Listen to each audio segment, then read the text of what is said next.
ବିଦଗ୍ଧ ପ୍ରେମ ଗାଥା ବାଣୀପୁତ୍ରଙ୍କ ରଚନାର ପ୍ରେମ କବିତା ବିଦଗ୍ଧ ପ୍ରେମ ଗାଥା।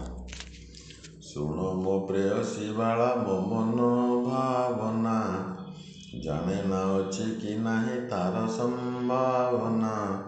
ଏତ କଳ୍ପନା ମାତର, ମନ କିନ୍ତୁ ବୁଝେ ନାହିଁ ଖୋଜେ ନିରନ୍ତର। ମନ କହେ ଧନ ତୋତେ ଅଗମ୍ୟ ଦୂରସ୍ଥେ, ଘେନି ଯିବି ବୋଲି ମାଳେ ବିଜନ ବନସ୍ତେ। ଲଙ୍ଘି ନଦୀ ବନଗିରି, ନିରେଖିବୁ କୁସୁମିତ କାନନର ଶିରି। ବସାଇବି ବାସ ଏକ ପ୍ରଧାବିନୀ କୋଳେ, ଉତ୍ପ୍ଳବା ଚଞ୍ଚଳେ ଚଳ ସଲିଳ କଲ୍ଲୋଳେ। ଭ୍ରମି ଦିବସଟା ସାରା, ବିଶ୍ରମୀ ନାବ ନିବାସେ ନିରେଖିବୁ ତାରା।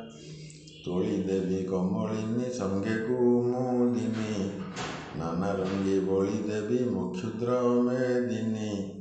ପୁଣି ଯମୁନାର କୂଳେ, ଗଭାରେ ତୋ ଶୋଭା ଭରି ଦେବି ନିପ ଫୁଲେ। ମସ୍ତକରେ ଦେବି ଆଣି ରକ୍ତ ପାରିଜାତ, ହେମ ପୁଷ୍ପ ହସ୍ତ ସୂତ୍ରେ ସାଜି ଦେବି ହାତ। ଯାଇ ଚନ୍ଦନର ବନେ, ଆଙ୍କିବି ଚନ୍ଦନ ଚିତା ଚନ୍ଦ୍ରମା ବଦନେ। ଜୁଇ ଯାଇ ମଲ୍ଲି ହେନା ମାଧବୀ ମାଳତୀ, ଶୀତ ପୁଷ୍ପ ରାତ୍ରି ଗନ୍ଧା କେତକୀ ସେବତୀ।